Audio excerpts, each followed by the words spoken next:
ce qui est étranger, moi, je outil wapi, on a la ressortissant ya Minembwe. Yo na ressortissant Minembwe, to yebi yo. Na Minembwe kuna to chane ba Rwanda ba vana na wana. To yebi ke ba za ba Rwanda to vandi sa bango wana. C'est que yo za wa. Mais c'est on a ba grimace. Ba Barnabé wana na mutu na ba mandef. Ba za bato ba na ba porte mbula to zo mona ndenge ba za roya. Le fait d'avoir la Kadogo, le fait d'avoir pouvoir la Mandou qui est rebelle. Si on est rebelle, au coup on a battu, on s'est rebellé, on résisté contre les rebelles pendant 37 ans en Mbogo. Ça te croit pas ça c'était un UDPS. Hein? Bon roi to mona makam. 10e mérite to mona makam. 11e mérite to mona makam. Et là on dit bango ba ko la sabiso. Ba bang ça Félix ça grand combattant UDPS. Il y a ko banga te. Na sepelaka militaire na mona ke za président de la République en Mboko. Parce que Bunda, to be papa ba Félix. Et pas na bango sana awa botata na simana biso. Et pas papa na awa boy na mama na zali. Baba ko bangisa biso te. Na muta beta 18 ans. To be atenda kuna bango te. Parce que papa na ko sa biso.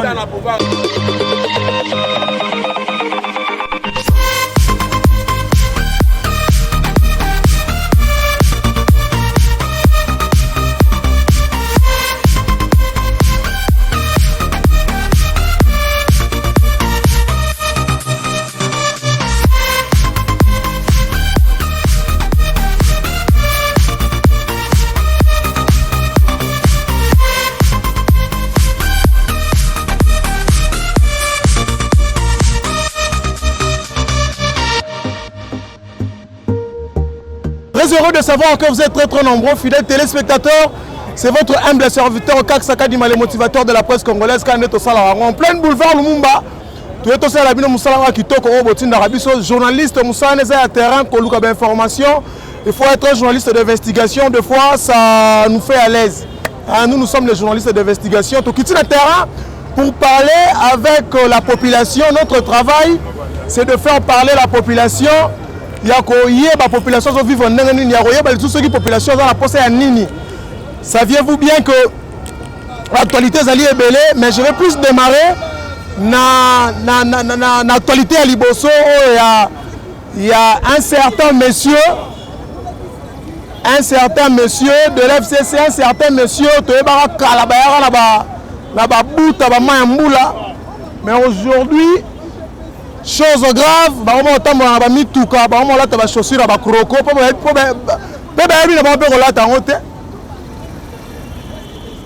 en train de menacer le président de la République, Félix Antoine Tshisekedi Tshilombo, son excellence.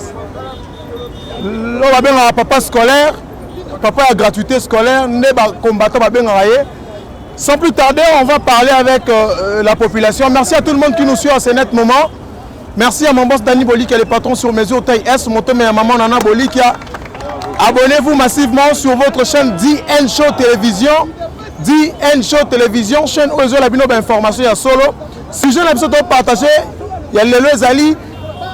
Pourquoi le président de la République a toujours une menace et pas bateau basé dans Ngambo FCC?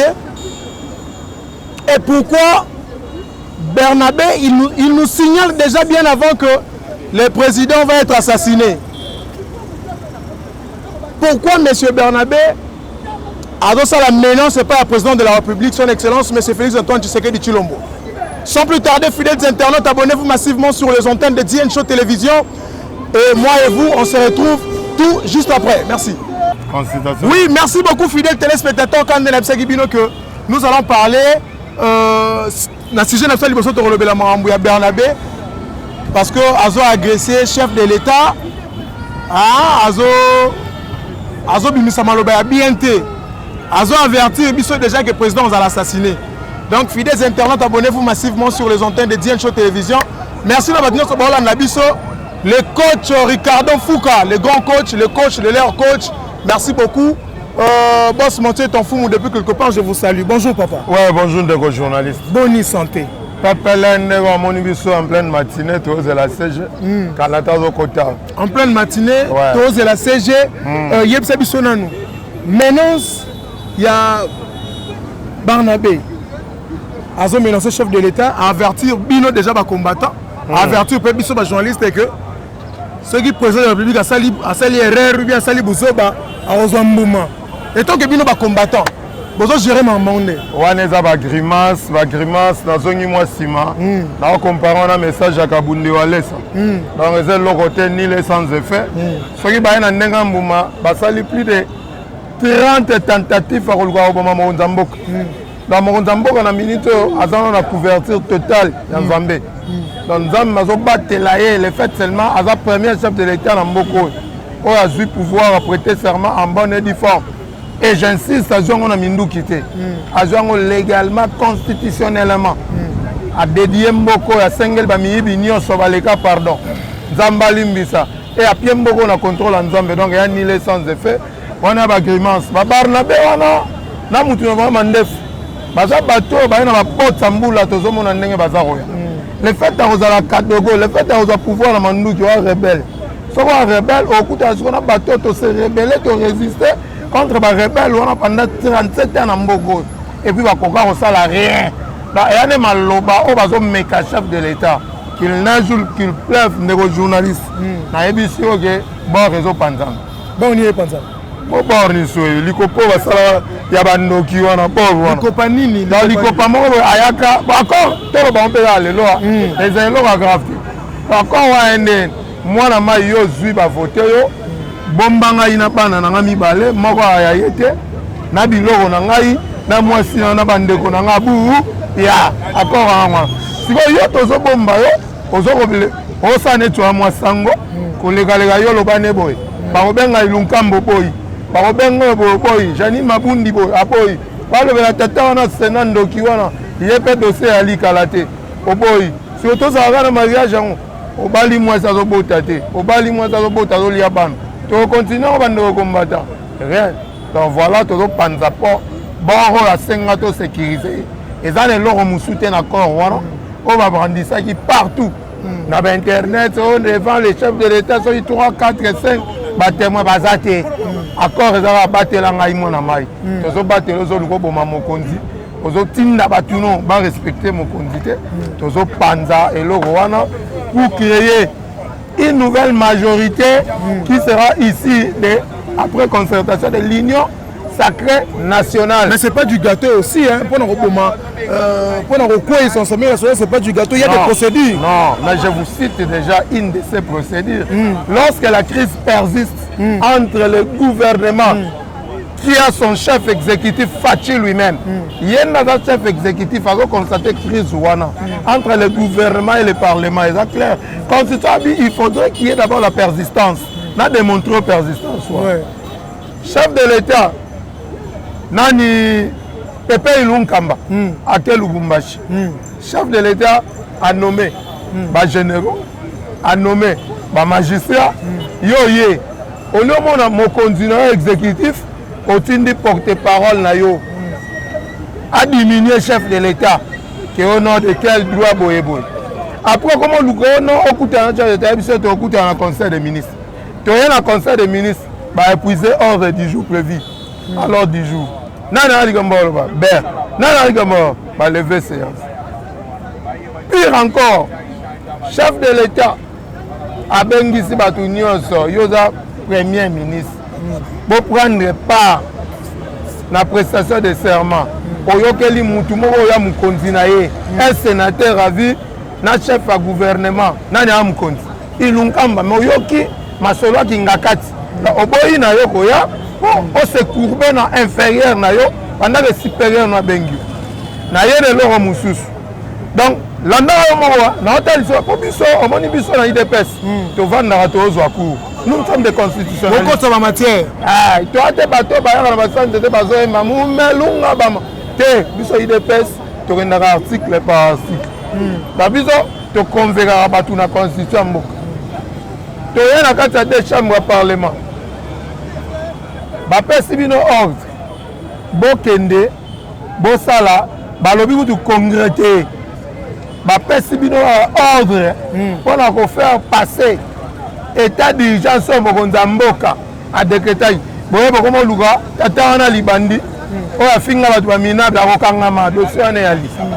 na mama wana namona ata na plante te na menche te nani mama nani nayebi kombone te yo tanga koma muto osokoma investigation mama wana no namona na menche te na plante te azalaka pla boye bozotelemela mokonzi ya mboka kuna nabengi ye mama par respect babengaka mama oyo ya bota wana parlement te ya mwana te nayebi te ya adopte bana bandeko nayebeli na mwana te mokonzi yango ape orde eloko balongola maître nageur grand maître nageur Jean-Marc Kabund po atelemelaki bango adivulgaki secret bazolonga bacrée congrès babimisa 7 millions bakwetisa mokonzi ya mboka wana ya crise te yango nayebi so ntango oloba ya ntsaka te nakotangela ata 10 dossier awa crise eza déjà consommé papa constitution elobi kaka na ta wana lorsqu'il y a une crise entre le gouvernement et le parlement chef exécutif à gouvernement n'est-ce pas le chef de l'État alobaki jusqu'à nouvel ordre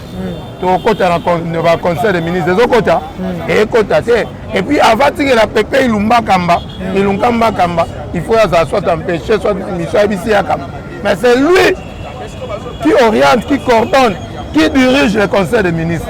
Donc en tant qu'exécutif il a constaté déjà une crise depuis longtemps qui persiste jusqu'aujourd'hui entre le Parlement et le gouvernement. Donc, wana ou doit le côté, bakosote donc nazongali type wana Barnabé. Mais au moins que toujours on Barnabé. Oui que Barnabé on a parole ya Barnabé on a ko bango pe pambaté. Tant soupona ya moinde mambozo lekela. Amoni ke pe Félix akosuka pe le roi musée. Par rapport à mamnenge to ok non. Non, Fachi est légaliste. Musée c'est un rebelle. Fachi tato nza mapeza Tshisekedi. Il faut kumisa eka. Nalobi non. Aza makasi na diplomatie. Papa la kisabiso politique. Tozo ya nanda kwa tozo vani. Ngana na IDPS depuis 1997. 5 ans après la création du parti. On se comprend ngai. Naza na ba photo belé pour na prétendant candidat IDPS en 2020. Moi amba matete na candidat prétendant. Bon moi na ba photo to vanda na papa to pesa na ba moto to erobima na campagne. Donc to vanda ki na banque to zo papa la kisabiso politique. Ma bombe qui prise de finition diplomatie à pessi moi partout Fachaza aimé libanda pour haute diplomatie azana ya makasi pour les capables président so baleka Barnabé wana eza na lobby na mupepe kabundi ale saloba dans 2 semaines toza yegudu soit disant mbatalisaki mais yesi wa lobby ke toyaki na manduki aposa na teke to kobimise na manduki ozo comprendre bazwaki bwatu boki de moko akangami azokata nzela maya se déguiser à makala maître nage a raison non mais quand ça va pas nager moko banda nager na bwatu aza déjà na makala ba pour vous dire que alobi na ye eza na se ya kobanga muta bangisa muninga te Fachaza très pepele bazwa avion ba ke Lubumbashi télé 51 asali ba publicité atanga akukombango te arrive Mandefo arrive alongoli publicité le basusu akiti Lubumbashi même dans nzela bwatu des jeunes ANR demi-ab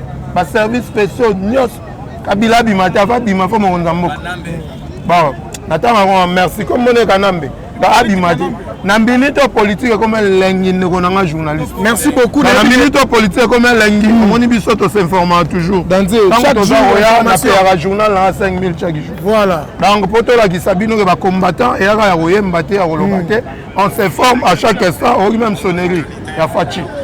Donc ndenge za wana ezama ya moto lo moto ko la mokonza mboka au contraire bango na sako banga bakoma makambo yebité ekokute bango cher avec cet état de droit que obiso ko tsana mboko bon za la poser Fachi to la nene ko mo uta pa na bango Basile alobi pona ye Fachi 30 ans biso te bango mo bazo uta kuna to la ndibita kuira alobi na la ministre na yo pendant 3 ans tozo on appelle dossier bitakura na bino bo pesi bitakura mbongo ake dossier la bino soki nini okuna na Uvira mais bato bakufa na bango chaque jour na Kinshasa na nzala tokamati mbongo ebele bongo bo pesi bitakura akena na Uvira po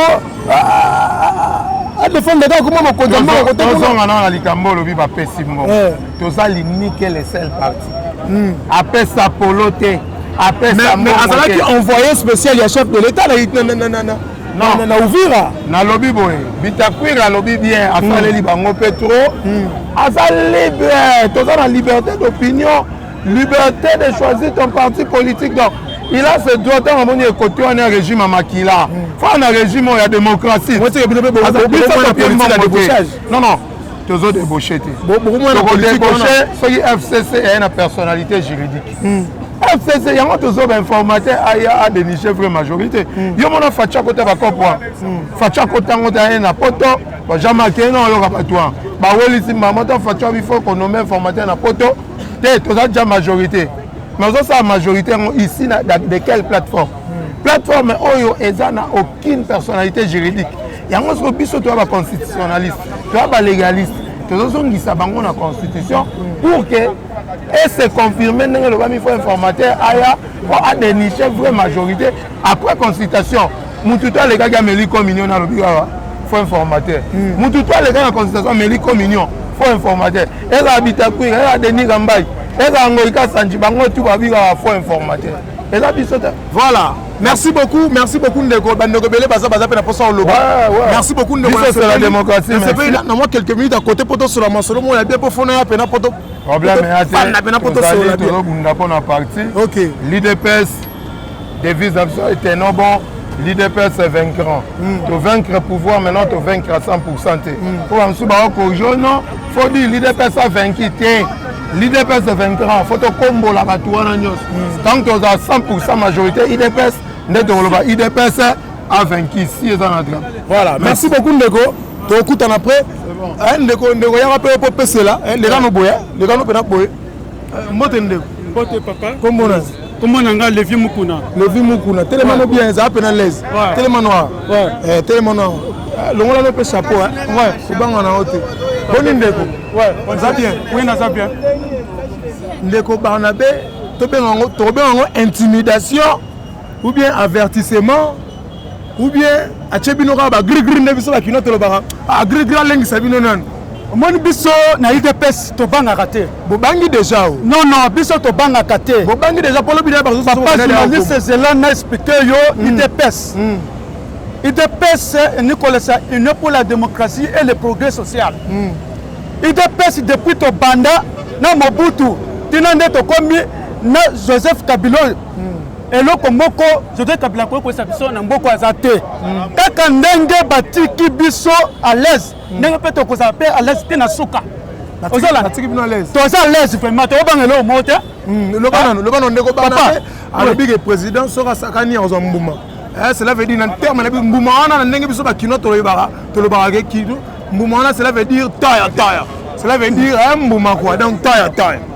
Et puis papa journaliste so tozongi na sima tozongi sima IDPS oyo bango bazoni nga babosa na yango bakoko posta na IDPS te bakoko posta na IDPS te 2011 avant ba élection nande to komi lelo na 2020 to komo ke 2021 bango bakoko sa biso te et le koni bango bakoko ko la sa biso lokola masas IDPS to koko banga masas so to ko banga masas te na IDPS bon roi to mona makam 10e mérite to mona makam 11e mérite to mona makam et le koni bango bakoko la sa biso ba banga sa Félix aza grand combattant IDPS ya ko banga te na sepelaka militaire na mona ke aza président de la République mboko parce que bunda to be papa ba Félix et pas na bango sana awa botata na sima na biso et pas papa na awa boy na mama na zali baba koko bang sa biso te na muta beta 18 ans to bien tenda kuna bango te parce que baba na ko sa biso bako ko bang sa biso te bande ko na biso na zo sa bino ba bazana mboka na biso na kata mboko RDC na ba bazali banda ba congolais ko fungola matobo yoka Félix Tshisekedi atika ko sala ko moko te na Kabila.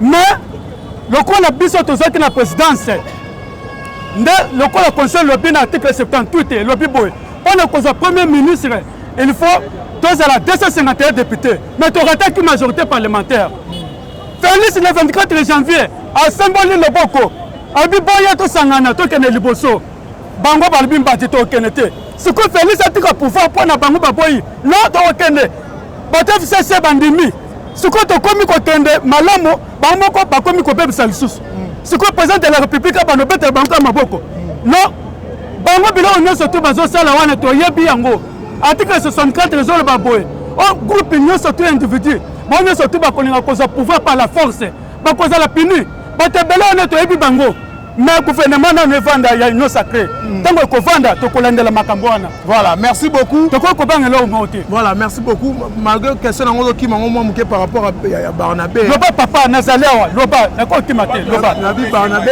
intimidé bino tisiko au réagir te. Nalobi ke Barnabé akoki kointimider biso te.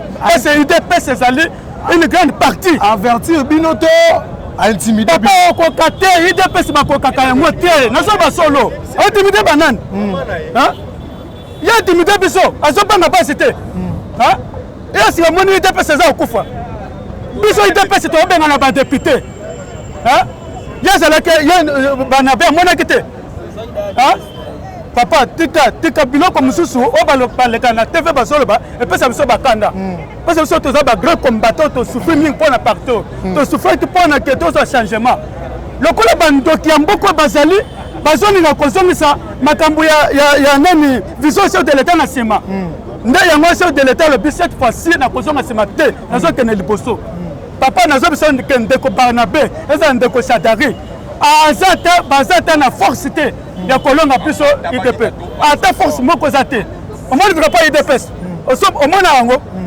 drapeau UDPS aso tala yango bien yango wana tala yango bien drapeau wana soko oye koluka yango matumboli makambo okozwa eza na si ezali wana eza na soka nayebi soka te na lingala nayebi te soka ndeni papa oyo epasoli tobenga yango soka eza wana nyonso tuna sende ezali wana na chiluba papa soka na chiluba na langi na kikongo okay yango wana nazosa bino ntango bato bazoya na babusoba na bango wana signification ya biloko eza na drapeau na biso UDPS nde ekosisa bango nyonso tout. Voilà, merci beaucoup fidèles internautes, abonnez-vous massivement sur les antennes de DN Show Télévision.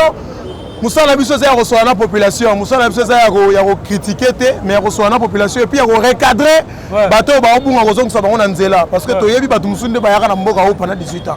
Baye basali 18 ans, bazu ba mbongo, ba omi ko lata, ba omi ko mela, ba omi ko zwa biso pe basi. Vrai quinoa, ba ozo mwasi. Merci beaucoup. Merci beaucoup. Merci beaucoup. Vous êtes très nombreux à prononcer la bino musala wa kitoko bino nebo tinda rabiso.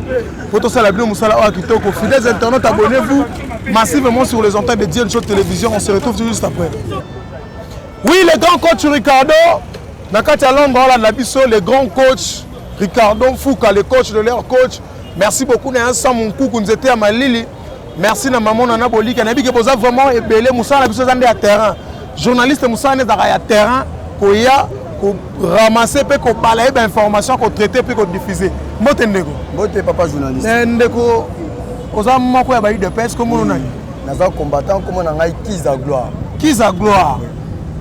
Barnabé a avertir bino to a annoncer bino ou bien a intimider bino na maloba alobi ete président azala mayele ou bien soki asali ndenge bango balingeli pete ya kozwa mbuma mbuma na ndenge ngano toyebeli toza ba congolais après toza ba kinois mbumelakisi ke soki asali erreur ya kozwa balle balle cela veut dire lisasi sola na bayimboko baolanda na minute papa journaliste pour t'informer premièrement yeba ke na mboka na biso coup d'état ekotika kosala makasusu te tokota dans un moment ya élection coup d'état ekotika la kosala malisusu te na mboka o touti président biso abimi na élection peuple congolais a voté qui numéro 20 massivement donc déjà bon coup d'état ça maté wana za intimidation peso apporter biso et le côté d'état au moins toi calme so ça qui que non peut intimider biso tout le monde a paniqué mais to mettons carapace que ça les acharnement mais to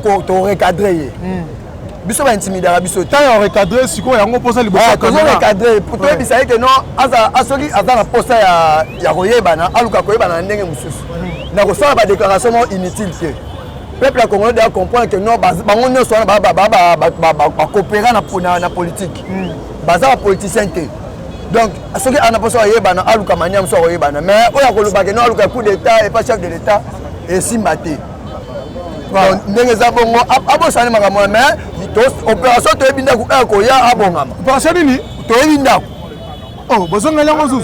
Tu es bien d'accord. Point des abos. Ceux qui a provoqué, bisous, bisous, mais tu as provoqué. Vous provoquez, vous provoquez. Bisous, tu as provoqué parce que bisous, peuple congolais, tu as dit, matin, il va bouger, va bouger chef de l'État. Voilà. Va bouger tout le monde dans le bureau. Tu as dit, voilà. Merci. Net ngai muto na voter qui n'ont pas ba mutem un individu le gars nani qui kaya wana ceux qui kaya ceux qui kata ceux nani. Hein? Ah ko intimider chef de l'État. Na abana ndeni. Voilà, merci beaucoup Ndeko. Ndeko na bige to okutana suba kala mingi te poso. Merci beaucoup. Merci beaucoup. Ndeko les gars boye. Fidèles internautes, on continue avec notre analyse d'aujourd'hui et notre sujet d'aujourd'hui. Yo pe muto ta la biso commenter nos émissions, aimer nos émissions. Numéro yango wana benga poto sola. Mbote Ndeko. Oui, mbote Ndeko journaliste. Ndeko to ça on a sujet to lobela. Ndenge Ndeko Barnabé Azo menacé chef de l'État de mort. Tant que yo Congolais, mon corps il y a des combattants, il y a eu de peste, mon corps il y a des militants, il y a eu de peste. L'Ilobané comme ça. Merci beaucoup. Avant na lobanyo so wana ngana za politicien, nazali politicien. Nakoki ko lobana noté so qui na se présenter. C'est présenté. Donc nazali moko il y a collectif à parlementaire debout. Voilà. Donc nazali président, il y a parlement debout, l'homme médical. Voilà. Donc base ezali wana. Alors na babenga na comme ya flash news. Flash news. Donc c'est-à-dire soko moninga na ye, c'est-à-dire na ningina na ye bango ke baza eloko te. Est-ce que yo penza en tant que journaliste, mutu loko la Barnabé, est-ce que yo ko makamone en considération? Et d'ailleurs na 4 heures pour votre information, na 4 heures déjà basala qui est déjà opération na ye. Non, na journaliste il faut nous en considération pour ils ont déjà tentative d'assassinat tant que mutu annoncé déjà nga faut nous alerter. Il faut na bima pour la vérification et information pour les bandés no diffusant. Yo kanga na minute na ebisa yo. Omoni Fati Beton. À part Nzambe. Azana bana mibale. Moi na liboso za Jésus-Christ et ami balé zali Fati Beton. Mais c'est ça. Mais yo zo yo kayango yebi ke Fati alingami makasi à part Nzambe, Nzambe na bana mibale. Jésus-Christ na Fati Beton. Donc Jésus-Christ est en akoya ndé akoya correction de Fati Beton pour Fati Beton kende. Vous comprenez l'ingana na soloba. Barnabé asa na audace nini? Le peuple congolais bazana posa misala malamu ya Fati Beton. Mais ndenge nini yo un soki étranger moko boye so wuti wapi o ngala za ressortissant ya Minembwe. Yo za ressortissant Minembwe to yebi yo. Na Minembwe kuna to chane ba Rwanda ba vona nanu wana. To yebi ke baza ba Rwanda to vandisa bango wana. C'est que yo za wa. Mais c'est que za Rwanda. Mais ndenge nini yo ba ke za ressortissant ya Minembwe. Bolingaki bosala ku wana ya Minembwe na Rubewa po boye ba malamu. Pour votre information, mais c'est Kabila Kanambe, Hippolyte Kanambe, Kazembele, alingaki asala pour moi wafala kene Chikapa pour akene Lubumbashi asala nani wana. Mais baswa ki eka na nzela. Donner azana za surveiller. Boye ba yango malamu ke yo ndoko loza mopese lisango, yeba yango pesela bango sango malamu ke Barnabé aza eloko te. Fati Beton akokufa na bali boyete. Fati Beton akokufa ga liwaya kala ya Nzambe ya mutute. Et puis Fati Beton tanga akokufa tokosala nde fête. C'est-à-dire yoka siko lingala ngana. Tokosala fête nde. Tokosala fête pour akokufa na combien? 120 ans. Oh, ya solo. La prophète Fati Beton. Fati Beton. Oh, esa base ya Fati Beton. Tanga na solo ba makambo c'est-à-dire na prophète. Biso la topesa ke pouvoir to profiter ça qui bi Fati Beton Etienne Akei Fati Beton de mokonzi lelo to moni ke mokonzi mboka zana ni Fati Beton boso mona tele za prophète to za ba prophète ali boso yo kansika pona na ken église ne na sambela ne bondi manga ke na prophète Fati Beton yeba ngo malamu ke Fati Beton ne mutasimi fongola ya Congo so ko boyi Fati Beton kende na ona ngamu nangamba Congo Brazza pesa Congo no OK kuna so boyi pe kuna swana yo chavel les nango 50 francs mela na yo daye na yo OK no fele mutako tuna yo azate pe OK li fele po mi bomi yo moko oyo tindi pe bango ba mi bomo ah me ba yo soko lingo mi bomo yo moko te yo tindi bango ba mi bomo papa omoni chaîne na yo balanda kango mingi ndenge flash news aye bakolanda ngo su mingi makasi nayebi ke makambo nazoloba yo ndenge oza na motema na yo ozo considérer makambo wana oyebi yango malamu mutu lokola Barnabé kikata soki kikata kikata o risque o loba basalite makambo ya salite eza te nga nalobaka normal kombo na ye kikata sikoyo oyebisa ngai kikata asalaka nini mosala na ye nini awuta na balongola bango na Rwanda baye kotika bango na Minembwe Fati Beto alobi ke bato wana basali bandeko na biso lokola bazwaki babeti bango diplomatie bazo comprendre te ti lelo bayebaka makambo wana te ndenge nini ekendelaka biso bakolo diplomatie toyebi yango ke Fati Beto azolamba bango lelo tobimisi bango na kati na mpwasa po tolakisa bango ke baétranger nyonso bakolongwana bakokenda mboka na bango kala te recensement oyebi yango kala te recensement ezoya soki élection kozala toyebi te totala nanu mais toyebi te mais recensement d'abord première chose eza recensement d'abord peuple congolais atambolaka na carte électeur yo ke noloba te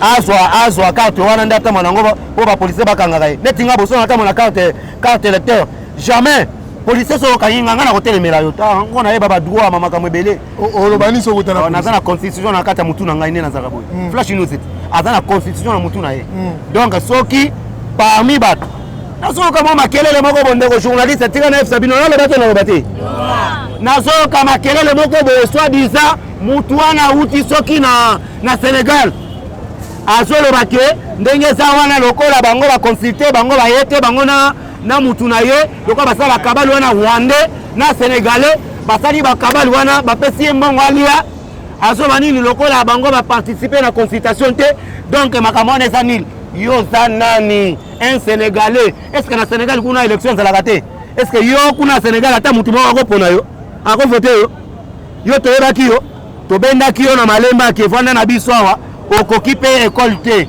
tala biso lelo tozali ba flash news tobimi na école ya Etienne Tshisekedi wana yo ebi Sénégalais wana te nani kombo na eza mabe na munoko moye na tanga ngoza te tika biloko wana osa ko éclaircir ba olingaka te kombo ne Keita comment nani Keita dance Keita nani Keita dance kombo na ye Keita dance donc ndenge sa wana abini ti eloko esili aleki na wera biso tobaki ke wera mutu abinaka malamu koleka na shibe mais lelo tozomona ke parmi les danseurs les premiers danseurs ya Congo eza Keita ozolanda malamu ndeko journaliste bakosa bino te vrai congolais azotala avenir ya Congo eza bongo te vrai congolais azotala avenir ya Congo po Congo ekende liboso ndenge tozokende boye ezali Fati oboyi Fati sala mokili na yo awa tokomeka kotya badistraction ya makambo ya Barnabé wana te Barnabé déjà bazwaki na 4 heures pour votre information bazwaki déjà na 4 heures bazwaki déjà bayoka ye malamu nini azoloba baza na banani po baza na nsima na ye toyebi mutu ya liboso eza Kabila Hippolyte Kanambe Kazembele nde mutu aza na nsima na ye e na oyo nani Keita aza mpe na nsima masona mpo alie mbongo ya Hippolyte Kanambe toyebi yango malamu bashadari wana baza na bango eloko te mpo ndenge aza wana nakoparalize mboka oparalize mboka wapi yo koparalize Congo oyo yo individu lokola yo paralize mboka oyo